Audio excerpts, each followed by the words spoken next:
नमस्कार काका. बोला काय हवंय पुणेकरांकडून सरळ उत्तर हवंय. तुम्हाला?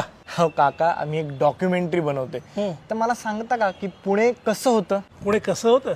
शेतकरी, कष्टकरी, वारकरी होते, कलावंत, विचारवंत, बुद्धिवंत होते, रसिक होते, प्रेक्षक होते, सारेच दर्दी होते. मुळामुठा स्वच्छ होती, गल्ली बोळ होते, शिवनेरीसाठी लढणारे शनिवार वाडावाले होते, भक्कम बांधकाम असणारे प्रशस्त वाडे होते, इंग्रजांची भिडणारे क्रांतिकारी होते. पुणे म्हणजे अपमान असे समीकरण नव्हते, तर पुणे म्हणजे रसिकता असे गणित होते.